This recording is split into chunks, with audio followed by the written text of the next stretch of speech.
Alléluia. On va prier. Père, je te rends toute la gloire.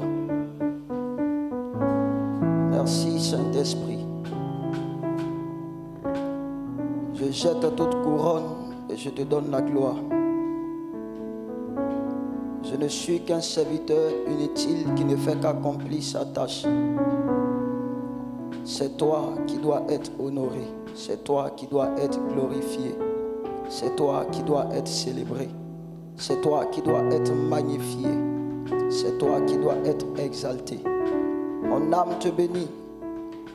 Derrière cette chair, je ne suis rien sans toi. Saint-Esprit, prends tout de moi et donne-moi tout de toi. Je m'abandonne entre tes mains. Je suis ton sujet ce matin. Fais de moi ce que tu veux. Amène-moi où tu veux. Traite-moi comme tu veux. Pour la seule gloire de notre Seigneur Jésus, assis sur son trône, au nom de Jésus. Amen. Vous pouvez nous donner le chant Majesté.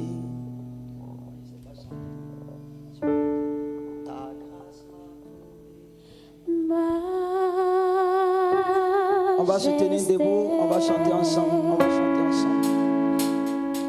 Oh, majesté.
acclamer le Seigneur. Est-ce qu'on peut acclamer le Seigneur? Alléluia. Veuillez vous asseoir dans la paix du Seigneur. Que Dieu vous bénisse abondamment. Je vais bénir Dieu pour la vie de nos chants. Que Dieu vous bénisse. Bénis Dieu pour la vie de mon frère Samuel Toguei qui nous a associés à ce merveilleux programme. Et bénis la vie pour tous les comités d'organisation. Bénis Dieu aussi pour la vie du merveilleux peuple que vous êtes. Est-ce que vous pouvez acclamer pour vous-même? Est-ce que vous pouvez acclamer? Alléluia. Alors je crois que le thème de cette année, c'est sagesse, stature et grâce. Alléluia. Donc si on veut parler de ces trois mots, de ces trois thèmes, on ne va pas finir. Sur la sagesse, il y a beaucoup d'enseignements. Sur la grâce même qui va s'étendre même de l'Ancien Testament jusqu'au Nouveau Testament. Si toi et moi nous sommes là aujourd'hui, c'est par la grâce de Dieu. Donc tout est grâce. Mais ce matin, nous allons essayer par la grâce de Dieu, par le Saint-Esprit, à vous donner ce que Dieu nous a dit de venir vous donner. Que Dieu te bénisse. Alors Paul dit quelque chose qui est important. Il dit: je suis ce que je suis par la grâce de Dieu. Alors le rappel que je veux faire à chacun d'entre nous, c'est que nous sommes ce que nous sommes aujourd'hui par la grâce de Dieu. Je bénis le Seigneur pour tout ce que Dieu fait dans nos vies. En réalité, nous n'avons rien mérité. Nous n'avons rien mérité. Servir Dieu, répondre à l'appel de Dieu. On pense parfois que ce n'est pas nos propres efforts ou qu'on a fait assez de sacrifices. Mais je vais vous dire que c'est la grâce de Dieu. Alléluia. Je vais dire à quelqu'un ce matin que tu mérites la grâce de Dieu. Tu mérites la grâce de Dieu. La grâce est une chose merveilleuse. Je vais parler de la grâce, mais sous un autre angle. Mais avant d'arriver sur le sous-thème qui nous a été donné par Dieu, je veux te parler brièvement de ce que c'est que la grâce. La grâce, simplement quelque chose que Dieu nous donne qu'on ne mérite pas. Donc, on n'est pas parfait et Dieu nous choisit depuis le ventre de notre mère, sachant que quand on va grandir, il y a des choses qu'on va faire. Il y a des choses dans lesquelles nous allons tomber. Mais Dieu regarde et il nous choisit. C'est sa grâce. Tu es né beau, tu es né belle. C'est la grâce de Dieu. Tu sais chanter, tu as de l'intelligence pour comprendre les choses. C'est la grâce de Dieu. La grâce est une chose merveilleuse. La grâce facilite parfois les choses. La grâce nous fait accéder parfois à des niveaux où les diplômes ne peuvent pas nous faire accéder. La grâce nous donne parfois des choses que l'argent, l'or ne peuvent pas nous donner. Il est dit que nous sommes sauvés par la grâce au moyen de la foi. Donc vous voyez, le salut qui est si cher, Dieu nous le donne par sa grâce. Alléluia. Elle est tellement facile que parfois les gens n'arrivent pas à croire que simplement mettre sa confiance en Jésus peut suffire pour que quelqu'un soit sauvé. Donc on est parfois obligé d'ajouter certaines œuvres, pensant que ce sont ces œuvres-là qui vont nous sauver. Alléluia. La grâce de Dieu suffit pour que tu sois sauvé. La grâce de Dieu suffit pour que tu accomplisses tout ce que tu veux accomplir. La grâce de Dieu suffit pour te donner tout ce dont ton cœur a besoin. Alléluia. Elle est tellement facile, elle est tellement merveilleuse que parfois elle nous tend des pièges. Elle nous tend des pièges. Moi j'ai vu la grâce comme un couteau à double tranchant. Lorsque tu comprends bien la grâce, elle peut être bénéfique. Mais lorsque tu la comprends mal, elle peut te détruire. Alléluia. Gloire à Dieu. Donc ce matin, je veux qu'on sache que la grâce peut à la fois nous faire du bien ou peut nous faire du mal si on ne la comprend pas bien. Le couteau est utile, mais si le couteau est mal manié, il peut nous créer des problèmes. Gloire à Jésus. Alors le sous-thème qu'on va développer ce matin, c'est les pièges de la grâce et comment les éviter. Les pièges de la grâce et comment les éviter. Les pièges de la grâce et comment les éviter. Et le premier point, nous allons tous dans Proverbes chapitre 11, verset 30. Proverbes chapitre 11, verset 30. On va voir le premier piège que la grâce, aussi merveilleuse qu'elle soit, peut nous tendre. Quelqu'un a vu?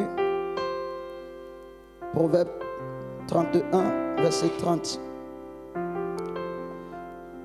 Il a dit ceci. La grâce est trompeuse. La grâce est trompeuse. Et la beauté est vaine. La femme qui craint l'Éternel est celle qui sera louée. La grâce est trompeuse. Le premier piège de la grâce, c'est qu'elle trompe. Elle trompe beaucoup. Dans la mesure où, à un certain niveau de grâce, nous pouvons penser que ce n'est pas nos propres efforts. La beauté est une grâce. Mais lorsque tu penses que ton mariage est lié, par exemple, à ta beauté, la grâce est en train de te tromper. L'onction est une grâce. Mais lorsque tu commences à penser que tu acquiers l'onction au prix de tes propres efforts, la grâce est en train de te tromper. Certains pensent que quand ils ont l'onction, ça suffit. Dieu donne sa grâce, mais elle peut te tromper. Quand tu regardes son apparence, tu as l'impression que c'est ça. Mais en réalité, quand tu vas dans le fond, ça peut changer. Alléluia. Et parfois, on a une dimension de grâce que on pense que c'est parce qu'on a l'intelligence. Vous savez, certaines personnes peuvent penser que quand ils sont intelligents à l'école, ils ne peuvent pas échouer. Ça, c'est une tromperie de la grâce. Tu peux être intelligent et puis tu vas échouer. J'ai vu des premiers de classe qui n'ont pas compris que c'est Dieu qui donne l'intelligence et ils se sont laissés tromper par la grâce de l'intelligence. Je connais, donc je vais forcément réussir. Et ils ont échoué. La grâce trompe parfois. Alléluia. Parfois on pense qu'elle est là alors qu'elle n'est pas là. Parfois on pense qu'elle n'est pas là alors qu'elle est là. Gloire à Dieu. Que la grâce ne te trompe pas. Deuxième piège de la grâce, c'est qu'elle rend orgueilleux. La grâce rend orgueilleux. Tu es d'accord avec moi? La grâce rend orgueilleux. Tu vas prendre 2 Corinthiens 9, versets 7 à 9. Si on ne fait pas très attention, on va tomber dans le piège de l'orgueil à un certain niveau de grâce. Lisez avec moi 2 Corinthiens 9, versets 7 à 9. Quelqu'un peut trouver ça rapidement pour moi? Aidez-nous pour qu'on puisse aller rapidement. 2 Corinthiens 9, versets 7 à 9. Quelqu'un a trouvé?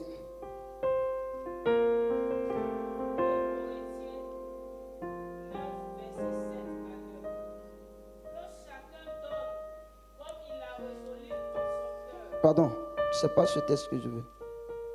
C'est le texte de 2 Corinthiens 9 que tu lis.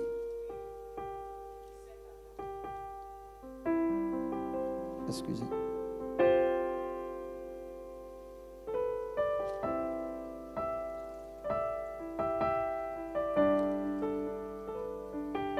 Maman, asseyez-vous un peu, je vais chercher le texte rapidement.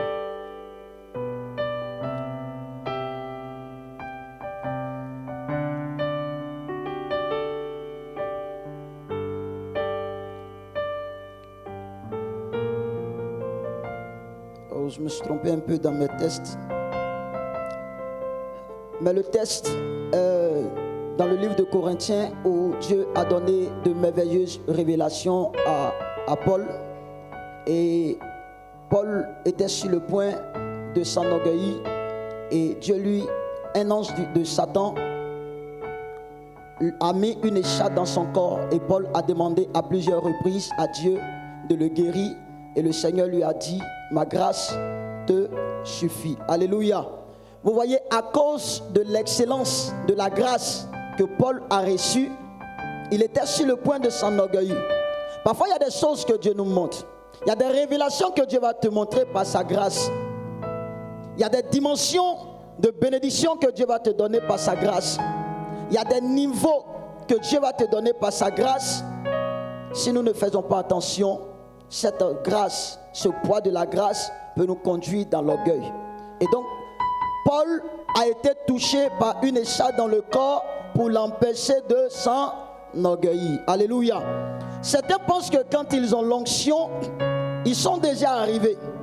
Ils sont tellement excellents dans les révélations, ils sont tellement excellents, précis dans ce que Dieu leur montre, au point où ils pensent que cela vient d'eux. Lorsque nous commençons à voir les choses comme venant de nous, nous sommes en train de tomber dans le piège de l'orgueil. Alléluia. Pensez même que les autres ne méritent pas. Vous voyez, à un certain niveau de consécration, ça arrive parfois. Dieu te fait grâce et tu arrives à un niveau de consécration que tu penses que Dieu ne peut pas donner sa grâce à ceux qui ne se consacrent pas. C'est le piège de l'orgueil. Quand Dieu donne quelque chose à quelqu'un qui ne j'aime pas, par exemple, et toi qui jeûnes, tu vas penser que, mais pourquoi Dieu peut faire cela? Ça te fait tomber un peu dans le piège du mérite. C'est de l'orgueil, de penser que la grâce se mérite. Pourquoi moi je jeûne, Dieu ne me donne pas, et celui qui ne jeûne pas, Dieu lui donne. C'est de l'orgueil. Pourquoi est-ce que, ça veut dire que tu penses que Dieu doit te donner sa grâce en fonction de ton niveau de consécration ou en fonction du nombre de jeûnes que tu multiplies chaque jour. C'est de l'orgueil. Et c'est l'un des pièges, et d'ailleurs je dirais le plus grand piège que la grâce peut nous tendre. Que la grâce peut nous tendre. Paul était rempli de dons. Et ce piège, les chrétiens de Corinthe, à un moment donné, sont tombés dans ce piège. Je crois que c'est pourquoi Paul leur parle. Ils avaient d'excellents dons. Les dons de la prophétie, les dons de la parole de connaissance, les dons de la parole de sagesse, au point où ils pensaient que ces dons venaient d'eux-mêmes. Lorsque tu penses que ce que tu as reçu vient de toi, tu es en train de tomber dans le piège de l'orgueil. 2 Corinthiens 2, merci. 2 Corinthiens 12. Merci cher frère. Voilà. 2 Corinthiens 12, verset 7, merci. Il dit, et pour que je ne sois pas enflé d'orgueil à cause de l'excellence de ces révélations, il m'a été mis une écharpe dans la chair, un ange de Satan pour me souffleter et m'empêcher de m'enorgueillir. 3 fois j'ai prié le Seigneur de l'éloigner de moi et il m'a dit, ma grâce te suffit, car ma puissance s'accomplit dans la faiblesse. Alléluia. Si Dieu n'avait pas permis que l'ange de Satan mette cette écharpe dans le corps de Paul, à un moment donné, peut-être que Paul allait se voir plus grand que les autres. Il a demandé à Dieu, guéris-moi. Dieu lui a juste dit, ma grâce te suffit. La grâce de Dieu te suffit. Ne te crois pas supérieur aux autres, parce que tu as des révélations que les autres n'en ont pas. Ne te crois pas supérieur aux autres, parce que Dieu t'a fait la grâce d'entrer dans le mariage et que ta soeur est encore célibataire. Non, c'est de l'orgueil de penser que nous méritons. C'est de l'orgueil de penser que Dieu donne à ceux qui se consacrent le plus. C'est de l'orgueil de penser que c'est à moi seul que Dieu peut donner et pas aux autres. Et si nous sommes devant vous, c'est par la grâce de Dieu. Nous ne sommes pas meilleurs. Je ne suis pas le plus consacré de ma famille. Je ne suis pas le plus beau. Mais Dieu nous a fait la grâce d'entrer dans le mariage avant même certains de nos grands frères. C'est juste la grâce de Dieu. Cela ne doit pas me pousser à l'orgueil pour dire que c'est parce qu'ils sont soit peut-être ils ne se consacrent pas, ils ne font pas ceci, ils ne font pas cela. Non. Et tout à l'heure, mon frère en a parlé. On est ensemble. Chacun a sa particularité. Merci. Chacun a son don. Nous sommes 4, mais chacun a son don. Gloire à Dieu. Le don que Dieu m'a donné ne peut pas me faire penser être supérieur à Samuel ou à David. Ce n'est pas possible. C'est juste la grâce de Dieu. Alléluia. Ce n'est pas que nous sommes trop honnêtes. Ce n'est pas que nous sommes trop consacrés. On a des défauts, on a des imperfections, mais Dieu décide de faire ce qu'il veut avec nous. Il dit sa grâce nous a trouvés tels que nous sommes. Nous-mêmes on se regarde, on dit on n'a pas de valeur. Mais Dieu nous regarde et puis il dit tu es une perle de prix. Je veux dire à quelqu'un ici ce matin, toi qui penses que tu ne mérites pas la grâce de Dieu, c'est de l'orgueil. Oui, il y a des gens qui se regardent et puis ils se disent non, moi je ne mérite pas ça, Dieu ne peut pas me donner. En fait, c'est une forme d'orgueil. Parce que tu penses que la grâce se mérite. Dieu ne donne qu'à ceux qui sont bons. Dieu ne donne qu'à ceux qui sont justes. Lorsque tu commences à avoir cette pensée, tu tombes dans le piège de l'orgueil. Alléluia. Ce n'est pas nos efforts. Si tu pries, c'est que Dieu t'a fait grâce. Si tu arrives à faire de longues heures dans la prière, c'est parce que la grâce t'a trouvé. Ce n'est pas parce que tu pries 5 heures que tu as la grâce, mais c'est parce que tu as la grâce que tu peux prier 5 heures. Alléluia. Ce n'est pas parce que tu as jeûné que Dieu t'a donné ça. C'est parce qu'il t'a déjà donné que tu jeûnes. Avant qu'on ne serve Dieu, avant qu'on ne soit pasteur, c'est parce que Dieu nous a appelés. Et son appel, c'est une grâce. Dieu ne nous a pas appelés quand on était bon. C'est quand nous-mêmes on ne savait même pas qu'on allait servir Dieu qui nous a appelés. Donc pourquoi m'enorgueillir? Pourquoi penser que cela vient de moi? Pourquoi penser que c'est mes temps de jeunes qui m'ont donné ça? Jamais. C'est juste la grâce de Dieu. Surmonter même les tentations, c'est la grâce de Dieu. Jeûner, c'est la grâce de Dieu. Tout est grâce. La grâce est venue de Jésus. Donc tant que ce que tu fais, tu le fais au nom de Jésus, tu le fais sous la grâce. Alléluia. Troisième piège, c'est qu'on a parfois l'impression que la foi autorise le péché. Amen. J'entends plusieurs personnes dire, nous sommes sous la grâce. Donc nous sommes libres. Nous sommes sous la grâce. Il ne faut pas la grâce va te tromper.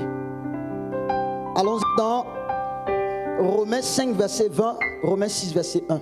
Que la grâce ne te trompe pas.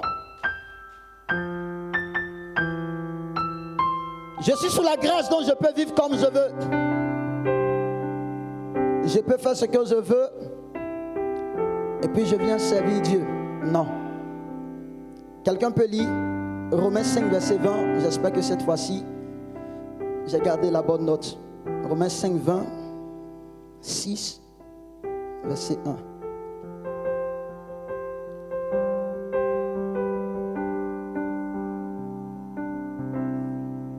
Romains 5, 20. Oui, allons-y.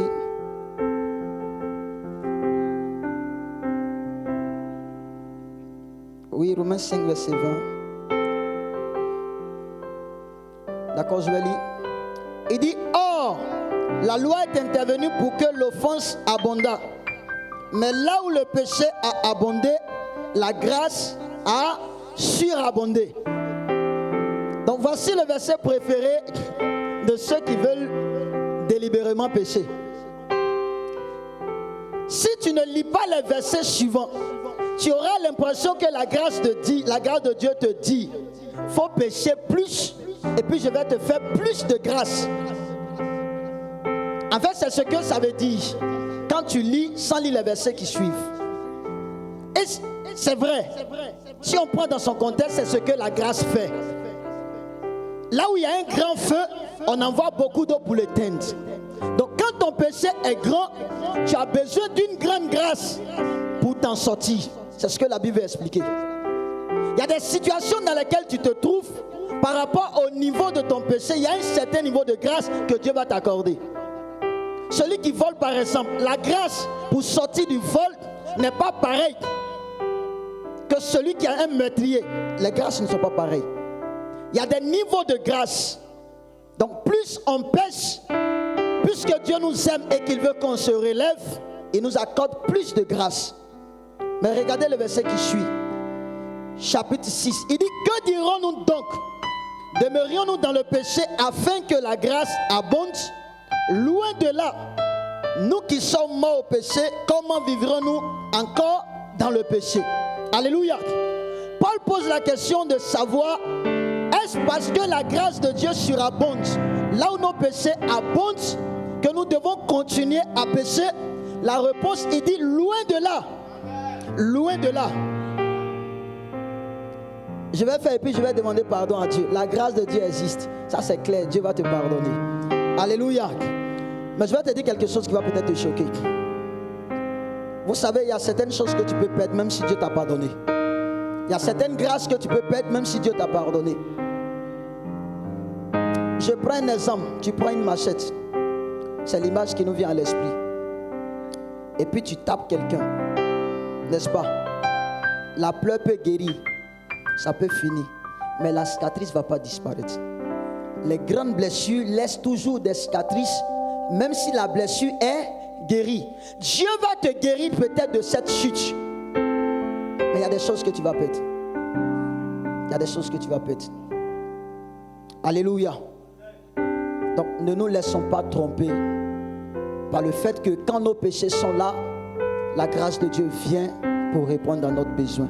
Si la grâce de Dieu t'a fait sortir d'un péché, il faut que tu continues dans cette même grâce. La même grâce qui t'a libéré du péché, cette même grâce peut te garder. Pourquoi Dieu m'accorde sa grâce pour sortir du péché et sa grâce ne peut pas m'aider à maintenir cette sainteté? C'est pas possible. C'est pas possible. Je retombe. C'est qu'on est en train de dire que la grâce n'est pas puissante. On est en train de dire que la grâce est impossible de nous délivrer de nos péchés. En réalité, ce que la grâce est venue faire, c'est de venir nous délivrer de l'emprise du péché. C'est ce que la grâce fait. Donc si la grâce t'a pardonné, la grâce aussi te donne la capacité de pouvoir résister à la tentation. La grâce te donne la possibilité de résister au péché. La grâce te donne la possibilité de prier. La grâce te donne la possibilité de jeûner. Donc quand on dit que tu as reçu la grâce, c'est tout ça. C'est tout. Donc si tu n'arrives pas à sortir de ce péché, c'est pas que la grâce de Dieu n'est pas là. Mais peut-être que tu la comprends mal. Peut-être que tu l'utilises mal. C'est tout. Sinon la grâce de Dieu est disponible. Quel que soit le péché. Regarde un gars. On était dans le péché. Dieu t'a fait sortir. Mais aujourd'hui tu es tombé. Tu es en train de penser que tu peux te relever par tes propres forces. Regarde quelqu'un que Dieu allait tirer dans le monde. Il est tombé. Et il ne peut plus venir vers le trône de grâce de Dieu. Il se dit qu'il va se relever lui-même. La grâce, on ne peut pas te relever toi-même. Tu ne connaissais pas Jésus, c'est la grâce qui t'a sauvé. Tu as connu Jésus, tu es tombé, c'est la grâce qui va te relever. Ne compte pas sur la grâce de Dieu, compte sur tes efforts. Il faut jeûner, il faut faire tout ce que tu veux. Prends tes propres moyens. Tu ne pourras pas t'en sortir. C'est la culpabilité. Certains culpabilisent. Ils sont là, ils se disent que je suis tombé, je ne peux plus me relever. Je vais te dire quelque chose. Ce n'est pas pour t'encourager dans le péché, mais c'est pour te donner la force. La Bible dit que le juste tombe 7 fois, il se relève. Les méchants sont précipités dans le malheur.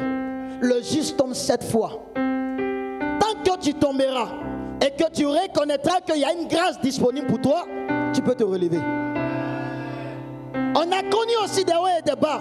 Et jusqu'à présent, nous continuons dans cette lutte parce que la chaîne n'est pas détruite. On a aussi des luttes comme vous. On a des challenges comme vous. On a des défis comme vous. Mais nous comptons sur la grâce de Dieu. Nous comptons sur la grâce de Dieu. Ce n'est pas par nos propres forces. On a eu la grâce d'entrer dans le ministère. Comme c'est un temps favorable, on n'a pas l'habitude de parler de ça, mais il y a des jeunes frères ici. On a commencé à servir Dieu très jeune. C'est vrai qu'on est jeune, mais quand on partait sur le terrain, ça fait maintenant 7 ans que nous sommes pleinement dans le ministère. 7 ans. Donc on était encore plus jeunes, 21 ans, 22 ans. Et nous sommes allés sur un terrain dans un village célibataire. Alléluia. Non, c'est la grâce de Dieu qui garde. C'est la grâce de Dieu qui garde. Aujourd'hui, on en parle et puis nous rendons gloire à Dieu. 6 ans. C'est en 2023 que nous nous sommes mariés. Pratiquement 5 ans seuls sur un terrain dans un village. Mais Dieu nous a fait grâce. Aucun scandale. J'ai compté sur la grâce de Dieu. Je n'ai pas compté sur mes propres forces. Je dis même que si je tombe, la grâce de Dieu peut me relever. Cette même grâce où je n'étais rien qui m'a sauvé, cette même grâce peut continuer. Et jusqu'à présent, nous continuons de compter sur la grâce de Dieu. Gloire à Dieu. Que Dieu te bénisse. Le 4e piège, c'est que parfois, la grâce est tellement facile qu'elle nous donne l'impression de ne rien faire. Amen. Il faut bien comprendre la grâce. Hier, il y a l'un des intervenants, Papa Esso, qui a dit, quand la grâce de Dieu vient sur toi, elle te pousse à travailler. Certains pensent que parce qu'ils ont reçu la grâce de Dieu, la grâce va tout accomplir pour eux. Nous sommes sous la grâce. Donc, plus besoin de méditer la parole de Dieu. En fait, voilà, c'est la grâce. Donc, on ne médite pas la parole de Dieu et puis on devient victorieux. On est sous la grâce. Donc, on attend que la grâce vienne nous mettre un diplôme dans notre main. J'ai retenu cette citation. Il dit, prie comme si tout dépendait de Dieu et travaille comme si tout dépendait de toi. En fait, c'est la signification de la grâce. Quand nous sommes en train de faire quelque chose, on le fait comme s'il n'y a pas Dieu. Mais pas qu'on ne croit pas en Dieu. Mais quand nous prions aussi, nous faisons de sorte à ce que les gens sachent que nous dépendons de Dieu. Donc les 5 heures de prière que tu fais, ce n'est pas pour que tu sois plus spirituel que les autres. C'est pour dire à Dieu, je dépends de toi. C'est tout. La grâce, c'est dire à Dieu, je dépends de toi. Quand tu es en train de faire un travail, même avec ta force, tu es en train de rendre gloire à Dieu pour dire, la force que tu me donnes, je te la donne. Ne pensez pas que la grâce, parce qu'elle est facile, quand ça vient, il y a notre responsabilité. Il y a ta responsabilité dans la grâce. Même dans la grâce, il y a ta responsabilité. Pourquoi la Bible va nous dire marcher selon l'esprit, afin de ne pas obéir au désir de la chair. La grâce est là pour toi. Mais si ce qui te fatigue, toi-même tu ne prends pas l'engagement. Job a dit, à tes résolutions répondra le succès. Si tu es chrétien, tu es en train de lutter avec un péché, et que toi-même tu ne prends pas des résolutions pour dire qu'il faut que ça s'arrête. Il y a certains liens de famille qui te fatiguent. C'est vrai que la grâce de Dieu est là. Mais si tu ne prends pas la résolution de sortir de ces choses, la grâce ne va pas te libérer. Elle vient. Mais il y a une main visible que tu dois prendre pour saisir. C'est la foi. Alléluia. C'est la foi qui te permet de saisir la grâce. La foi te permet de saisir la grâce. Seigneur, je crois en toi. Seigneur, je sais que tu peux le faire. Seigneur, je compte sur toi. Mais quand tu es en train de dire Seigneur, je compte sur toi, tu es en train de faire quelque chose. Dieu nous a appelés au ministère. Peut-être qu'il nous a dit qu'il va nous bénir, il va nous accorder de telles choses. Mais vous pensez que si on ne répond pas à l'appel de Dieu, ces choses peuvent arriver? Vous pensez que si on ne répond pas à l'appel de Dieu, ces choses peuvent arriver? Alléluia. Gloire à Dieu.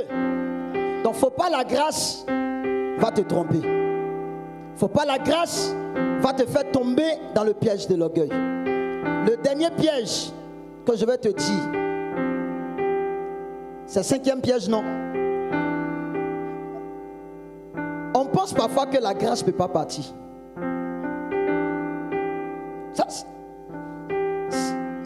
C'est un piège. Souvent, les jeunes serviteurs, ils ne comprennent pas. Nous sommes dans le péché ou tu es dans le péché, mais Dieu continue de t'utiliser. Et tu es trompé. Tu penses que ça ne peut pas partir. Dieu m'a donné, ça ne peut pas partir. Effectivement, la grâce ne disparaît pas comme la fumée. La grâce est comme la fleur. Au départ, ça brille. Mais après, ça commence à se faner jusqu'à ce qu'elle disparaisse totalement. Donc souvent, on a l'impression que on n'est pas dans la voie de Dieu, mais Dieu nous bénit. Mais c'est parce que c'est sa grâce. Il ne se répand pas de ses dons. Il ne se répand pas de son appel. Mais il ne faut pas savoir nous faire croire qu'elle ne peut pas partir. Voici un gars qui a reçu une grâce, une onction puissante. Samson. Et nous connaissons tous la vie de Samson. Il a commencé à faire ce qu'il voulait, pensant que cette force ne peut pas partir. Cette grâce ne peut pas partir. Il a commencé à faire des choses qu'il ne faut pas faire. Jusqu'à aller livrer même son secret. Mais après, il a compris qu'en réalité, elle peut partir. La grâce peut partir. Alléluia. La grâce peut partir. Mais de la même manière, j'ai une bonne nouvelle pour toi. De la même façon qu'elle est partie, elle peut revenir. Elle peut revenir. Si tu reviens à Dieu de tout ton cœur, cette grâce qui est partie peut revenir. Cette flamme peut se rallumer. Quand les cheveux de Samson commençaient à repousser, l'onction est revenue. L'onction est revenue. Répands-toi de tout ton cœur et la grâce va revenir. Elle est là. La semence est là. La grâce est comme une semence. Elle peut repousser. Alléluia. Gloire à Dieu. Un autre exemple, c'est Saül. Saül n'était rien. Il s'était levé comme ça un bon matin pour aller chercher les brebis de son père. Il ne les a pas trouvées. Il rencontre Samuel qui lui dit où sont ses brebis, mais qui lui donne une prophétie, une parole pour dire qu'il sera roi. Quand Saül est venu, effectivement ses paroles se sont accomplies. La grâce a commencé à lui donner certaines faveurs. Mais à un moment donné, Saül a pensé qu'il pouvait faire les choses lui-même. Sa désobéissance a commencé. Quand Dieu lui dit fais ça, il fait à moitié, il ne termine pas. Quand Dieu lui dit va ici, il va ici, mais la royauté lui a été arrachée. Il n'a pas perdu tout de suite sa royauté. Pour ceux qui lisent le livre de Saül, il n'a pas perdu tout de suite. Il a été établi roi sur Israël pendant pratiquement 20 ans. Mais ces 20 ans, c'est comme si c'est l'enveloppe qui était dans sa main. Dieu avait déjà choisi David. Mais Saül a commencé à régner. Il a continué à régner jusqu'à ce que le temps de Dieu arrive. Peut-être que quand Saül était là, il a désobéi une fois. Son trône est là. Il va en guerre, il vient, il s'assoit. Donc il se dit que je suis toujours roi. Il se disait que je suis toujours roi. Je suis toujours béni. Je suis toujours marié. J'ai toujours de l'argent. J'ai toujours la vigueur. Mon intelligence est encore là. Mais à un moment donné, ça disparaît peu à peu, peu à peu. En fait, c'est le piège qui est là. Parce que tu ne te rends pas compte qu'elle est en train de partir. Tu ne te rends pas compte. Et le jour où tu vas savoir qu'elle est en train de partir, c'est qu'elle est déjà partie. Alléluia. Gloire à Dieu. Quand quelque chose te quitte un coup, c'est vrai, ça fait mal. Mais pour que ça revienne, c'est souvent parfois facile. Pour qu'une chose qui est partie, un coup revienne. Mais quand ça va un peu, on ne demande plus pardon pour ça. Alléluia. Gloire à Jésus. Une une parenthèse juste pour te détendre. Si ta femme commence à te dire, je vais partir, tu ne l'écoutes pas, je vais partir, je vais partir, je vais partir. Mais quand elle te dit ça, elle prépare pour toi, tu continues de manger. Elle te traite comme elle te traitait avant, mais elle te dit toujours, je vais partir. Mais elle continue de te traiter comme elle veut. Le jour où elle prend ses bagages et elle s'en va, c'est dangereux. Alléluia. Mais si elle a dit un coup, je m'en vais, elle prend ses bagages et s'en va, ça là c'est facile à régler. Alléluia. Elle va revenir. Ta grâce va revenir. Alléluia. Que Dieu te bénisse. Alors on va te dire comment éviter les pièges de la grâce. C'est là qu'on va terminer. Comment éviter les pièges de la grâce. On va te donner juste une seule solution. Un seul élément. Nous repartons dans Proverbe 31, verset 30. Proverbe 31. Il dit, la grâce est trompeuse et la beauté est vaine. La femme qui craint l'Éternel est celle qui sera louée. La femme qui craint l'Éternel. On nous dit que la sagesse commence par la crainte de Dieu. Donc une femme qui commence à craindre Dieu commence à devenir sage. Un homme qui commence à craindre Dieu commence à devenir sage. Il n'est pas encore sage, mais la sagesse, le processus de la sagesse a déjà commencé en lui. Si nous voulons éviter les pièges de la grâce, nous devons apprendre à craindre Dieu. C'est la crainte de Dieu. C'est la crainte de Dieu qui peut nous faire éviter tous les pièges que la grâce nous tend. La crainte de Dieu va nous faire éviter l'orgueil. Quand on parle de crainte de Dieu, je vais faire allusion à la sagesse. Et tous mes pères qui sont passés avant moi nous ont parlé de la sagesse, la sagesse, la sagesse. Ce qui va vous faire éviter toutes ces choses, c'est la sagesse. La sagesse. Savoir quand il faut parler, savoir attendre le temps de Dieu, savoir qu'est-ce qu'il faut faire en ce moment précis, savoir qu'est-ce qu'il ne faut pas faire, à quel moment, je crois qu'il y a des gens qui ont posé des questions ici, et à quel moment il faut se fiancer, à quel moment il ne faut pas se fiancer. Alléluia. Il faut connaître tout ça. Mais tout ça vient de la crainte de Dieu. Craignez Dieu, c'est l'honorer, c'est respecter sa parole. En fait, ce n'est pas avoir peur de Dieu. La crainte est différente de la peur. La peur, quand tu vois, tu trembles. Tu ne peux même pas parler à quelqu'un de qui tu as peur. Mais tu peux parler à quelqu'un que tu crains. Un respect pour Dieu. C'est ce qu'on veut de nous. Vous êtes mes jeunes frères et je vous appelle à la crainte du Seigneur. Craignez Dieu. Si nous sommes dans quelque chose qui n'honore pas Dieu, enlevons les pieds. C'est ce qui va nous garder. Écoutons les conseils. La sagesse, c'est de savoir aussi écouter les conseils des autres. On a écouté les conseils des autres. C'est ça aussi la sagesse. On nous a dit, il ne faut pas faire telle chose et puis on n'a pas fait. On nous a dit, ne va pas ici et puis on n'est pas parti. On nous a dit, ne fais pas ceci, on ne l'a pas fait. Ne fais pas cela, on ne l'a pas fait. C'est ce qui nous a gardés. Ce n'est pas ma force. Si c'est ma force qui m'a gardé, c'est que tu ne peux pas être gardé parce que tu n'as pas la force que j'ai. Mais c'est la grâce de Dieu qui nous a gardés. Et cette même grâce peut te garder. Je veux que tu la reçoives aujourd'hui au nom de Jésus. Alléluia. Qui veut la grâce de Dieu? Lèvons-nous. Lèvons-nous. Il faut absolument la crainte de Dieu et une bonne compréhension de la foi. La foi est compliquée. Elle est comme un couteau à double tranchant. Retiens ceci. Tu l'utilises mal, elle te blesse. Tu l'utilises bien, elle te fait du bien. Que le Seigneur vous bénisse. Je suis heureux de partager ce message avec vous. Aidez-nous, on va rester dans cette position. Le même chant. Majesté.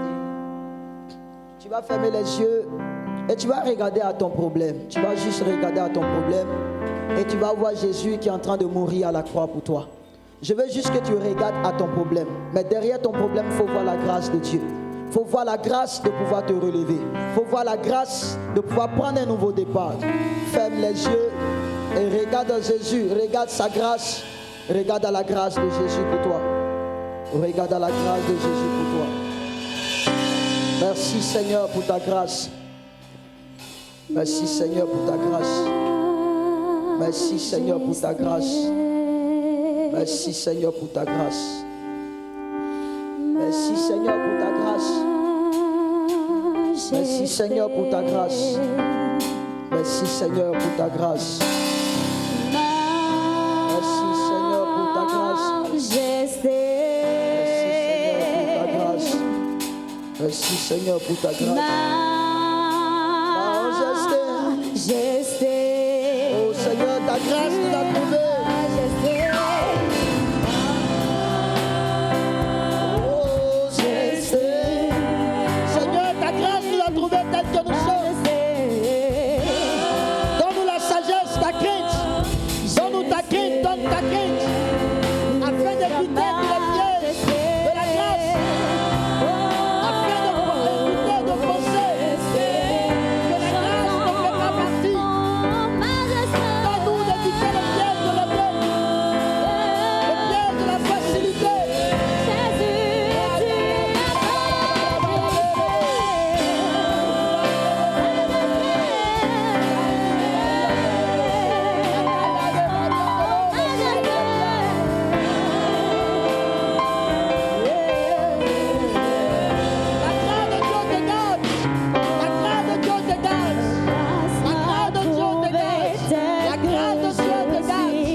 Ce matin, Dieu te donne sa crainte. Il te donne sa crainte. Il te donne sa crainte. Il te donne sa crainte. Il te donne sa crainte. Il te donne sa crainte. Il te donne sa crainte. Il te donne sa crainte. Il te donne sa crainte. Fais-nous grâce.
Je prie pour toi ce matin. Toi, sur qui la grâce de Dieu est en train de bâtir, elle revient. La grâce de Dieu est restaurée sur ta vie. La grâce de Dieu est restaurée sur ta vie. Je vois l'esprit de la crainte de Dieu venir sur vous. L'esprit de la crainte de Dieu venir sur vous. L'esprit de la crainte de Dieu venir sur vous. Désormais, quand tu vas poser un acte, désormais, quand tu vas faire quelque chose qui n'est pas dans la droiture, ton cœur va commencer à battre. Ton cœur va commencer à battre. L'un des signes de la crainte de Dieu, c'est que ton cœur commence à battre lorsque quelque chose n'est pas de Dieu. L'un des signes de la sagesse, de la crainte de Dieu, c'est le battement du cœur lorsque quelque chose n'est pas de Dieu. L'esprit de la crainte de Dieu vient sur toi ce matin. Reçois l'esprit de la crainte. Reçois l'esprit de la sagesse. Reçois l'esprit de la sagesse. Reçois l'esprit de la sagesse. Reçois l'esprit de crainte et l'esprit de sagesse, afin de ne pas tomber dans les pièges. Merci Seigneur pour ta grâce. Merci Seigneur pour ta présence. Je vais honorer ton nom Jésus. Je vais glorifier ton nom Jésus. Je vais te célébrer Jésus. Le Seigneur te restaure. Je vois le Seigneur vous relever de vos chutes. Le Seigneur te relève de toute chute morale. Il te relève de la chute spirituelle. Il te relève d'une chute physique. Relève-toi. Relève-toi. Relève-toi. Relève-toi. Relève-toi.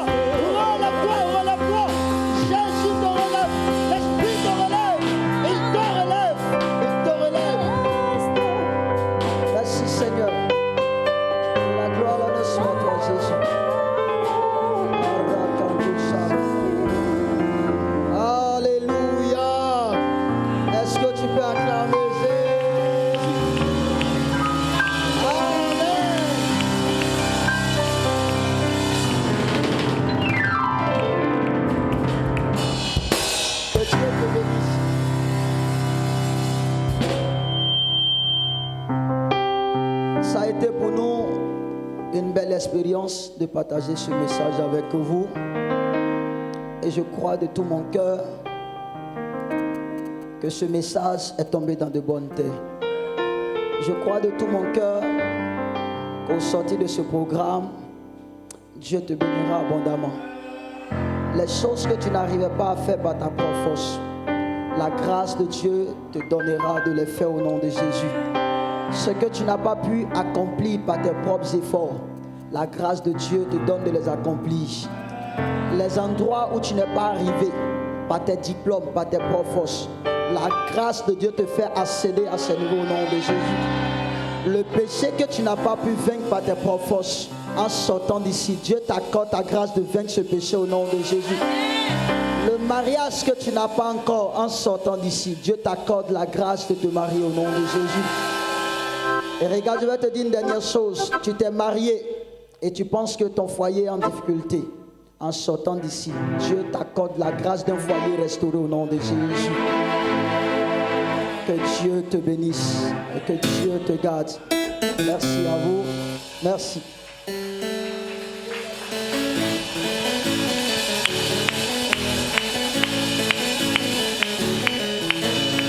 Alléluia. Amen. Donc notre modérateur est parti. Voilà, je vais introduire le deuxième orateur. C'est aussi mon frère. Quand on parle de Samuel, on parle de David. Ce sont mes frères. On a un qui veut sortir du célibat. Il est en train de préparer son mariage.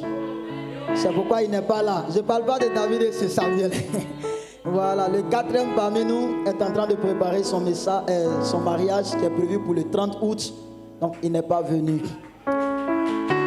Alléluia. Entre David, Samuel et moi, il n'y a pas de secret. Un jour, je l'ai attaché. J'ai dit, toi, tu aimes la nourriture de ma femme, il ne faut pas la convoiter. Hein. Juste pour vous dire qu'il n'y a pas de secret. Et ce matin, Dieu veut vous bénir par des paroles qui viennent de lui. Je veux que tu te tiennes debout pour recevoir ici le pasteur Togei David. Acclame le Seigneur, acclame le Seigneur.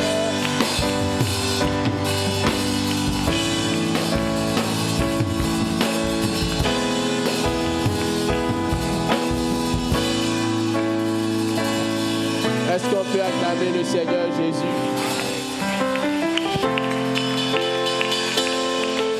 Je ne sais pas pour toi, mais est-ce qu'on peut réellement acclamer le Seigneur Jésus? Je ne sais pas qui il est pour toi, mais est-ce que tu peux pousser des cris de joie pour Jésus? Je pensais que tu allais sortir des rangées. Je pensais que tu allais pousser des cris de joie. Peux-tu acclamer Jésus?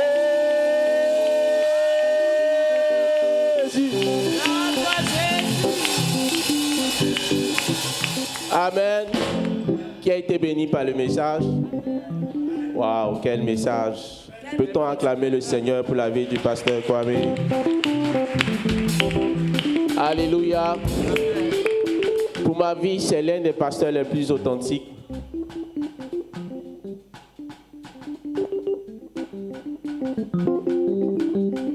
Amen. Pour ma vie, c'est l'un des pasteurs les plus authentiques. Amen, amen. Alléluia. Je ne connais pas deux. Pour moi, c'est l'un des pasteurs les plus vrais et les plus authentiques que j'ai eu à rencontrer. Alléluia. Et je le dis en connaissance de cause, ayant rencontré par la grâce de Jésus plusieurs hommes de Dieu. Il est le modèle d'un pasteur vrai, du modèle de Jésus-Christ. Il n'a pas pu entrer dans certaines profondeurs, mais je t'assure, nous sommes 4 et pour nous, c'est une école de sagesse. Vous le voyez très jeune, mais il est un pasteur qui a des pasteurs sous lui. Amen. Qui conduit une assemblée de plus de 120 personnes et qui a 3 annexes. Alléluia. C'est un très grand homme de Dieu. Peut-on acclamer le Seigneur pour sa vie?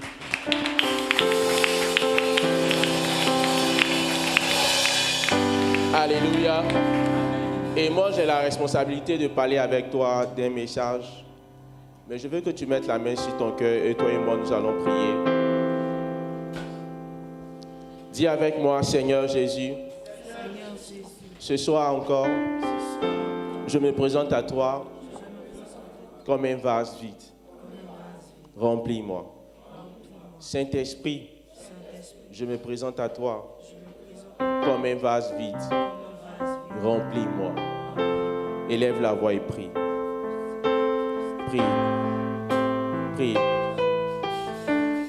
Prie.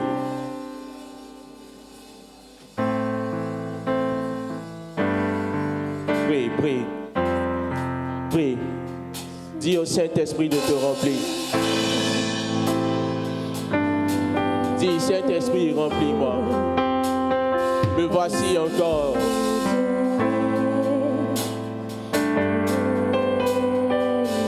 Dis, Saint-Esprit, remplis-moi. Me voici encore, remplis-moi. Me voici encore, Saint-Esprit.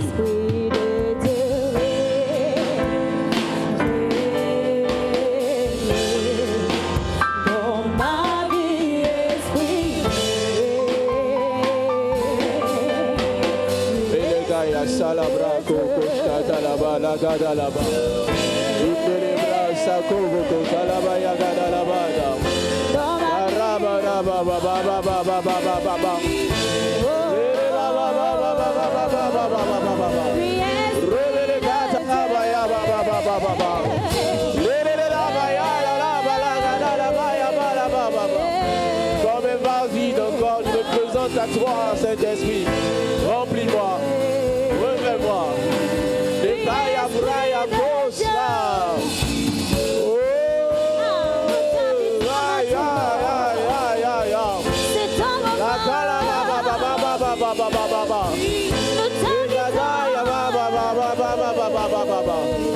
Radala Baba Baba Baba Baba Baba. Asadala Baya Baba Baba. Alala Baya Dala Baba Baba Baba.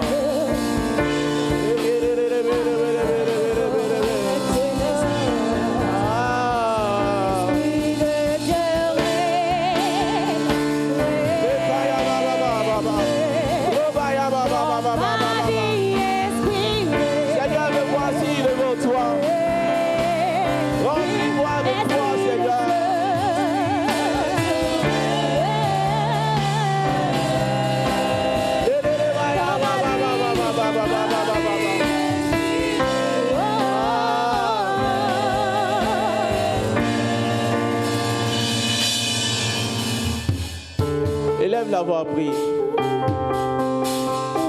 Demande à Dieu de te toucher. Demande au Saint-Esprit de te remplir.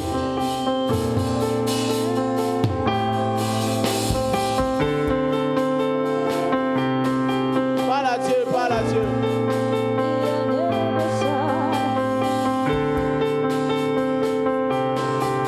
Parle à Dieu.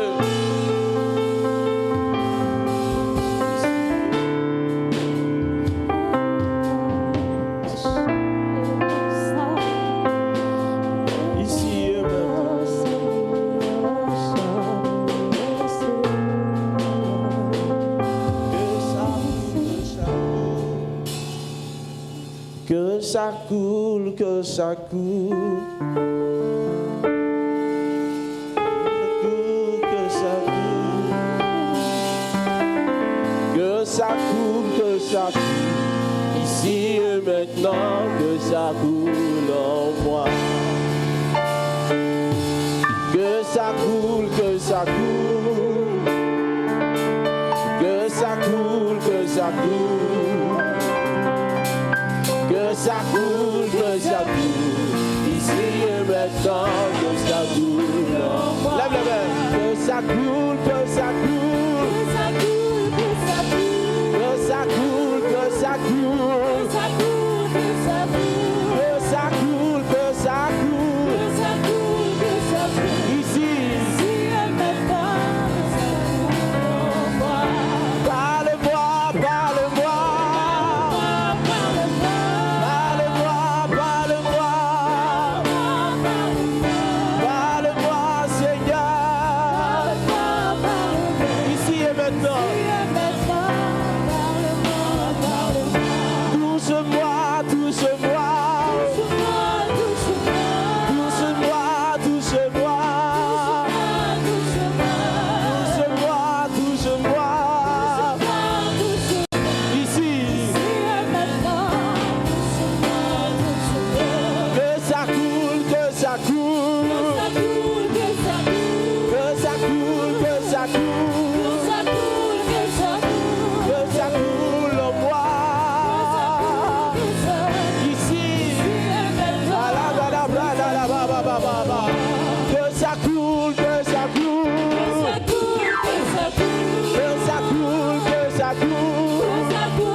Remplis-moi, remplis-moi.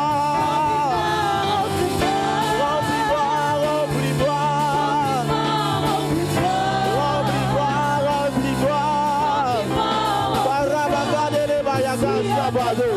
Leda là-bas, leda bayaga là-bas, ya haya baba baba baba. Balayele le baya baya baba là-bas. Saint-Esprit, encore nous voulons te voir. Nous aspirons à plus de toi.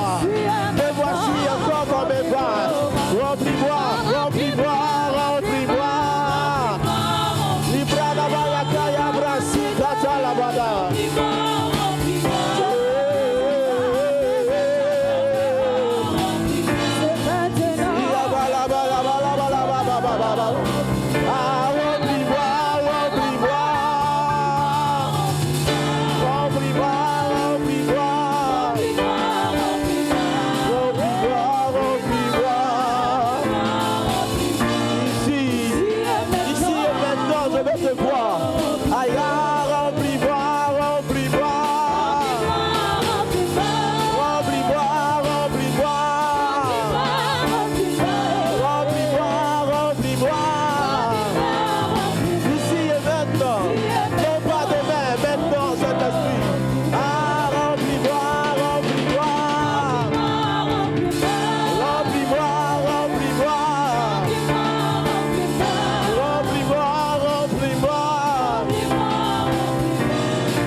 Élève la voix, parle à Dieu.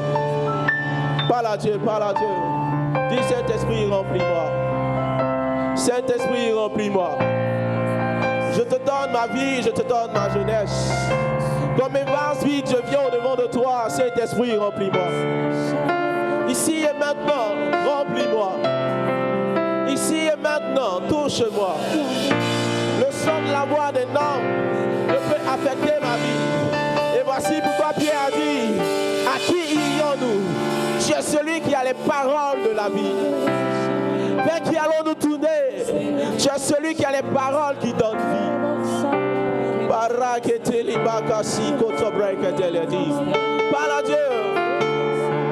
Parle à qui ne m'a et d'ailleurs, dis à Dieu, me voici.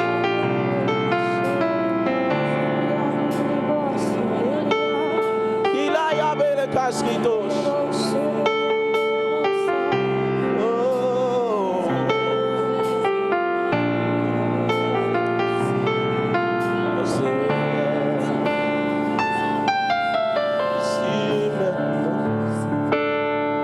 Ça se passe maintenant. Ici et maintenant. maintenant. Toucher. Ici et maintenant, ça se passe maintenant. Kala keke sagata kotobe. Ici et maintenant, Aïe aïe aïe. toucher. Ici et maintenant. Ici et maintenant, Ça se ça passe. se passe maintenant. Ici et maintenant. Ici et maintenant, Toucher. Ici et maintenant. ici et maintenant, Ça se passe. passe maintenant. Ensemble, ici et maintenant. Ici et maintenant, Toucher. Dis-le très fort. Ici et maintenant. ici et maintenant, Ça se passe. ça se passe maintenant. Ici et maintenant. Ici et maintenant, Toucher. Que ton cœur le dise, que ta voix le proclame ici. Ça se passe. Ici. Toucher. Ici et maintenant. Ça se passe. se passe maintenant. Aïe, aïe.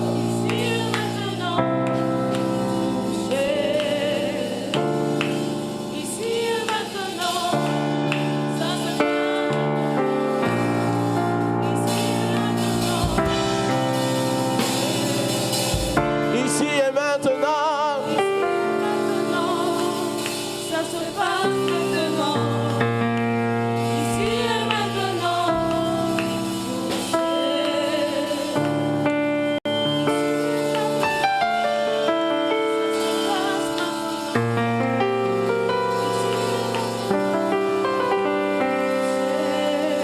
Je veux qu'on le fasse sans les instruments. Sans les instruments. Et on va chanter. Ici et maintenant. Dis-le. Ça se passe maintenant. Ici. Ici et maintenant. Toucher.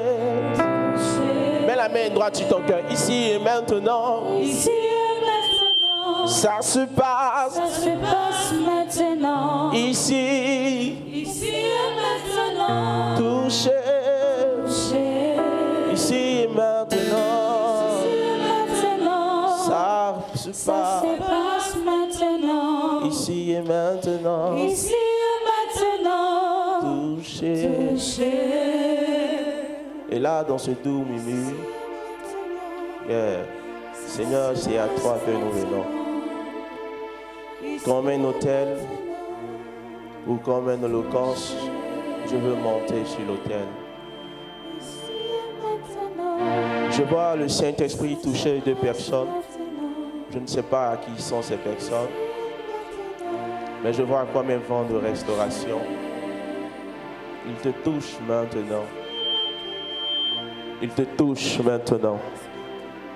Deux personnes, il te touche maintenant. Vous savez, l'homme peut parler.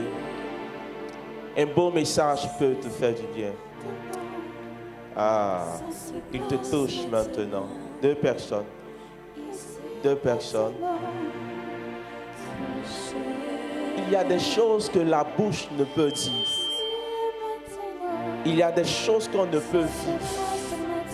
Il y a des choses qu'aucun homme ne peut te donner, que tu ne verras dans l'intimité.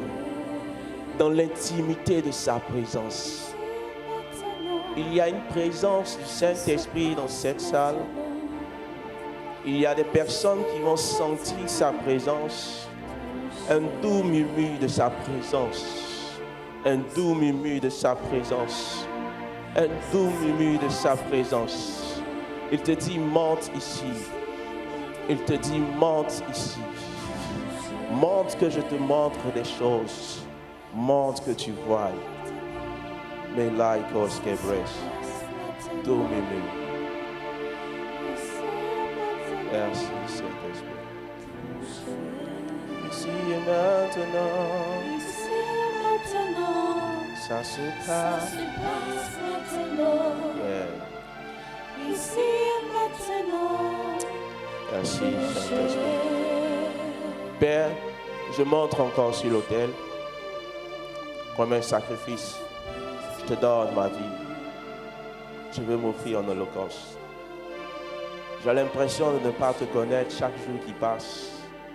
car ma vie, mon corps, mon âme désire plus de toi. La seule chose qui me satisfait, c'est lorsque je suis à genoux dans ta présence. Saint-Esprit, je ne désire pas plaire aux hommes sans être utile. Je ne désire pas être acclamé des hommes sans ne pas te connaître. Que ma vie soit la volonté de ta personne. Que ma vie soit ta vie et que ta vie soit ma vie. Que Père, tu me donnes la grâce que jamais je ne sois sans toi. Je désire plus de toi. Je veux plus de toi. Moi, Seigneur, c'est toi. Jamais sans toi. Jamais sans toi. Lorsque Pierre a compris ces choses, lorsque tu lui as dit, allez, Pierre t'a dit, à qui irions-nous? Tu as celui qui a les paroles de la vie. Le centenier ayant cette révélation t'a dit, Seigneur, tu n'as pas besoin de te déplacer. Dis seulement un mot, juste un mot. Dans ta bouche et dans ta voix, il y a des paroles qui restaurent. Il y a des paroles qui libèrent. Il y a des paroles qui vivifient. Que ce soir, cet après-midi, une vie ne soit plus jamais la même. Qu'une vie soit transformée par ta grâce. Amplifie les mots et les paroles de ma bouche. Saint-Esprit, je me soumets à ta volonté. Fais ce que tu as prévu faire et que seul toi sois acclamé. Glorifie Jésus encore. Est-ce que tu peux m'aider à acclamer Jésus? À l'acclamer puissamment. Acclamer Jésus. Acclame Jésus. Acclame Jésus. Acclame Jésus. Acclame Jésus. Acclame Jésus. Vous êtes cris de joie pour Jésus. Amen. Amen. Tu vas m'aider à saluer 5 personnes. Salue 5 personnes. Avant de t'asseoir, salue 5 personnes.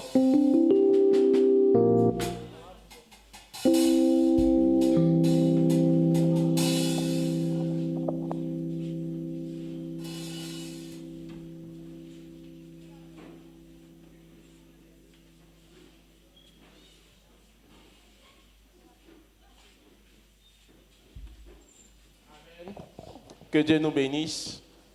Alléluia. Qui est content d'être là? Est-ce que tu peux acclamer le Seigneur Jésus? Amen. Veuillez excuser le ton de ma voix. Nous souffrons d'une certaine fatigue. Amen, amen. Amen. Ce matin, j'ai envie de partager quelques 2 points avec toi. On peut acclamer le Seigneur pour la vie du pasteur Kwame. Son message m'a énormément fait du bien. Amen. Je veux que tu me suives avec ton cœur. Je serai certainement parlant en 20 minutes. Je promets de parler entre 20 et 30 minutes. Mais je vais te parler de 2 personnages très importants. Alléluia. Dis-moi Amen. Qui a plus de 12 ans dans la salle? Est-ce qu'il y a parmi nous des personnes qui ont plus de 12 ans? Levez juste une main. Je veux poser un principe. Plus de 12 ans. C'est-à-dire l'âge que tu as dépasse 12 ans. Alléluia. Donc, tout le monde a plus de 12 ans. Le principe est le suivant.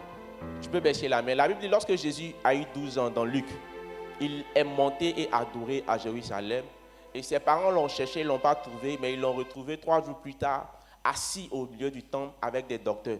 Et les docteurs disaient, il sortait de sa bouche une certaine sagesse. Alléluia. Si Jésus, qui est notre modèle, à 12 ans, a pu confondre, a pu épater, impressionner les sages, les docteurs de Babylone, c'est qu'à ce stade, il y a quelque chose de Dieu qui doit entrer en toi. Alléluia. Donc l'âge que tu as n'est pas un prétexte pour ne pas être solidement enraciné dans la parole de Jésus. Alléluia. On est d'accord? Toi et moi, nous allons partager un thème, la sagesse de Joseph. Alléluia. Amen, amen. Je veux que tu me suives très bien et on va suivre des passages. Nous allons lire un premier passage biblique. Alléluia. Genèse 32. Genèse 39 plutôt, verset 2. Et comme on le fait chez nous à l'accoutumée, tu vas te tenir levé humblement. Nous allons faire la première lecture. Et je pense que le temps que la régie nous aide, Genèse 39, verset 2. Bishop, tu peux lire si tu as trouvé. Genèse 39, 2.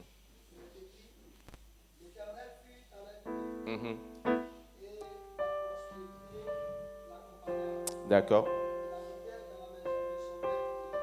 Amen. Non, je pense que c'est bon, on peut suivre. Genèse 39, à partir du verset 2. Tu peux remonter au verset 1er pour qu'on comprenne. On fit descendre Joseph en Égypte et Potiphar, officier de Pharaon, chef des gardes égyptiens, l'acheta des Ismaélites qu'il y avait fait descendre. Continuons. L'Éternel fut avec lui. Dis avec moi, l'Éternel fut avec lui. Et la prospérité l'accompagna. Il habitait dans la maison de son maître, l'Égyptien. Alléluia. On peut s'asseoir. Acclame le Seigneur. Amen. Je vais partager avec toi, je vais faire une sorte d'étude comparative. Je vais te donner un aperçu de la vie de Joseph, ce qu'il a fait, et un aperçu de la vie de Samson. Amen, amen. La sagesse de Joseph. Joseph est l'un des fils de Jacob, qui fut plus tard appelé Israël, lorsqu'il a rencontré l'ange. Et Joseph fait partie de ces enfants qu'il a eus au soir de sa vieillesse. La Bible dit qu'il aimait Joseph parce qu'il l'a eu dans ses jours les plus anciens, lorsqu'il était vieux. Et après Joseph, il y a eu une personne du nom de Benjamin.